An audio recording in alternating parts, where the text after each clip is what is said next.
Pai do Senhor, meus irmãos, pastor Edson Maciel, Assembleia de Deus Brasileira em Fé de Vasconcelos. Rapidamente, para que a gente possa seguir e cumprir o mandamento que diz: quem é nascido do alto deve pensar nas coisas do alto, uma reflexão sobre as coisas do alto, uma coisa bastante básica e ao mesmo tempo de um grau de profundidade bem elevado. Por que Deus fez o homem?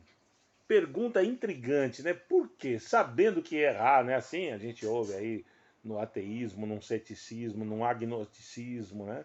Por que Deus fez sabendo que errar? E às vezes até mesmo entre nós evangélicos cristãos, né? Até entre os cristãos, por que Deus fez sabendo que errar?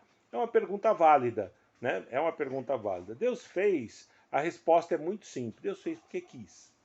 Um ato de soberana vontade de Deus. O comum é a gente ouvir assim: Deus fez o homem para adorá-lo. Não, Deus não fez para.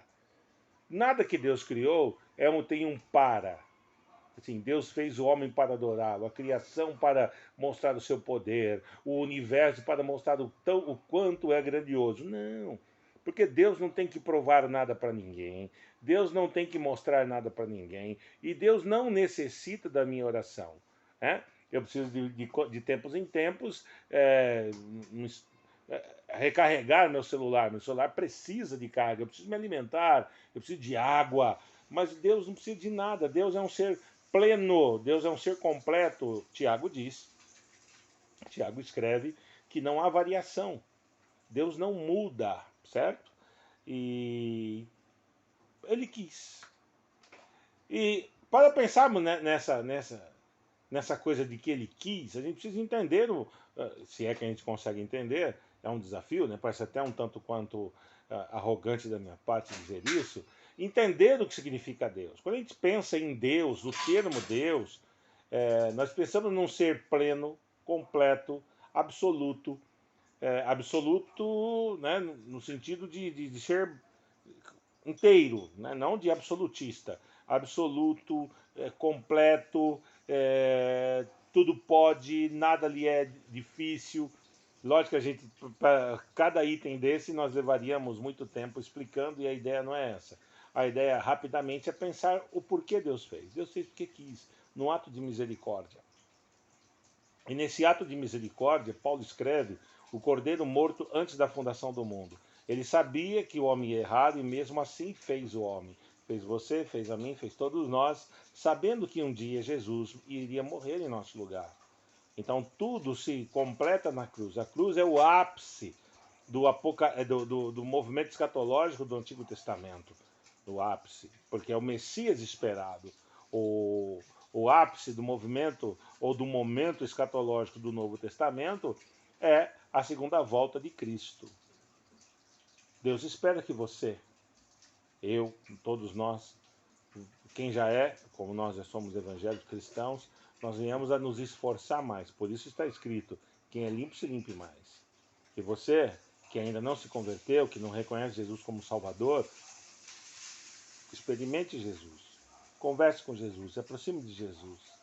Você verá que as coisas há de ser muito diferente do que tem sido até agora. Muito diferente.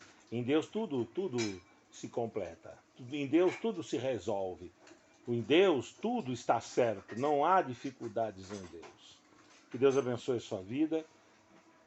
Que Deus complete tudo aquilo no seu ser que você tem sentido falta e necessidade.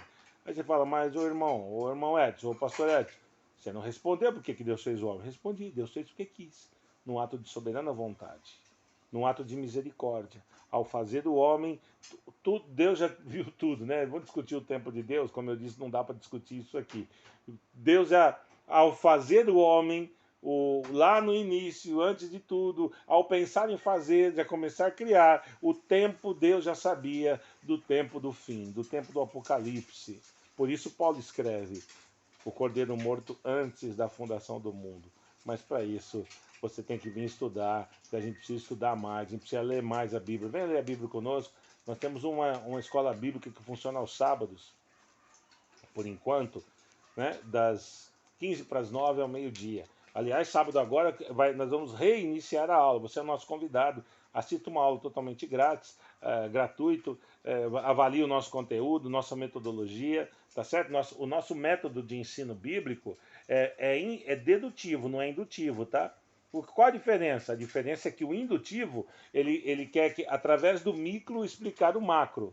E o dedutivo não. É através do macro entender o micro. Ou seja, a gente tem que ler a Bíblia toda quantas vezes forem necessárias. Por isso que o nosso curso é Introdução à Formação de Biblista. Telefone 9 não, é 11 995880003. 11 995880003. Paz a todos.